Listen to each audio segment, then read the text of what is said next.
Over to the pucks, and here's a look at the Conn Smythe odds after game two. Florida held serve at home, winning both games, and it's no surprise to see Sergei Bobrovsky as the minus 165 favorite. He's allowed just one goal across the opening two games. Alexander Barkov is in second, though his status remains up in the air after catching a nasty hit from Leon Draisaitl in game two. He did not return, and now the Nation Network's Kobe Cohen joins me to talk more about the Stanley Cup final. Kobe, I'm curious, as someone who has an Oilers future and is rooting on the Oilers in this series, should I be pressing the panic button right now? Does Florida basically have this wrapped up? Let me know.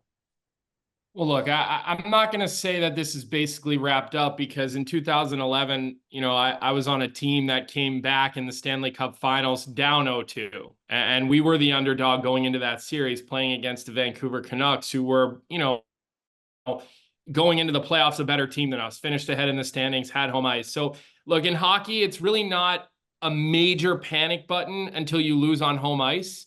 Now, having said that, the temperature should be warm in Edmonton. I mean, that game last night was a 60-minute domination by the Florida Panthers. And in the previous game, Edmonton came out and outplayed Florida for 40 minutes and still couldn't score a goal and still couldn't win a hockey game. So sure, there's reason to be concerned if you have a futures bet on the Edmonton Oilers. But look, when you've got Connor McDavid, the best player in the world, and you've got Leon Draisaitl, they've been ice cold in this first two games. I just don't see a world where that's going to continue. These players are too good to not at least become a factor in the series, because right now, neither guy has been a factor in the series. Right. And as you mentioned, teams leading Stanley Cup 2-0 in the final are 49-5 in a best of seven series. Obviously, your Bruins beat the Canucks back in 2011, the Penguins in 2009. Those are the only two since 1971. So definitely hard to overcome a 2-0 deficit. Now, you mentioned, obviously, the Oilers are returning to their home ice, and you have Connor McDavid. And whenever you have, the best player on the ice, you're always alive. I'm curious also, we talked about the Conn Smythe odds, Bobrovsky minus 165 right now. Is it safe to say that, if as long as he doesn't give up like 5 goals a game over the next few, if Florida ends up taking home the Stanley Cup, it's probably his to lose? Yeah, because you know what? Florida's going to continue to win or lose probably, in a lower scoring fashion. I do think game three has the opportunity to be the highest scoring game of the series. But, look, he's let in one goal in two games.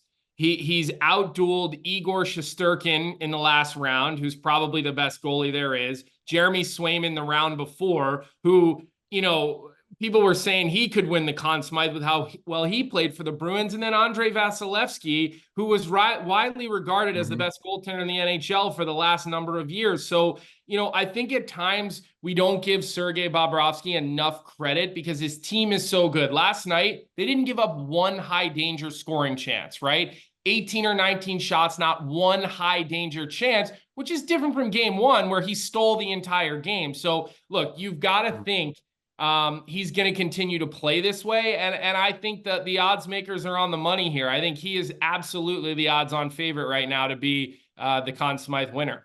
Yeah, and in second right now, Barkov, who we don't know the status of. That's still uncertain. And you mentioned game three, that you think it has the opportunity to be the highest scoring game of the series. And in game one, Edmonton generated, close to 18 or so high danger chances. And then you mentioned a complete flip of the script in game two. You actually like game three to go over the 5.5 that's currently out there.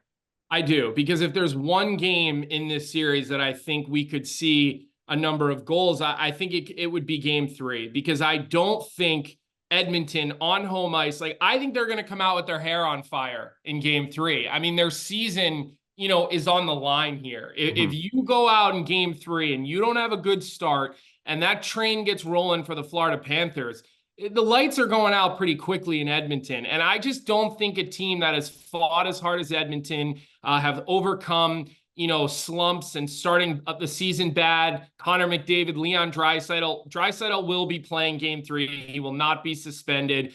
Don't believe the hype you're reading on social media about, him potentially getting suspended for that hit on Barkov. We don't know about Barkov. I do think he'll play. I really do. I hope he plays. He's a superstar player, but Yeah, look, I think goals are going to come in that game. I think Edmonton's going to get a couple. Florida's always good for a couple. And look, I could see that being a 4-2 type of game, maybe an empty netter. And I do believe Edmonton's got to score, and they've got to score early because it's on home ice. It is one of the best atmospheres in sports, period. A playoff game in the city of Edmonton. The building will be shaking. Hopefully we'll see a more consistent effort out of Stuart Skinner. Obviously, he's had some shaky moments throughout the entire postseason, and obviously, you mentioned Edmonton's going to come out with their hair on fire. We've seen trends in the NBA. Teams down 0-2, they come out strong. I like the look here. Don't even mind Edmonton maybe taking home and winning outright that first period. The Oilers are looking to be the first Canadian team to win the Stanley Cup final since 1993. So definitely a lot of pressure on their back. But Colby Cohen, great debut on the Green Dot Daily. I appreciate you stopping by, and enjoy the rest of the series. All right. Thanks for having me. Enjoy the playoffs. There's nothing like the NHL playoffs.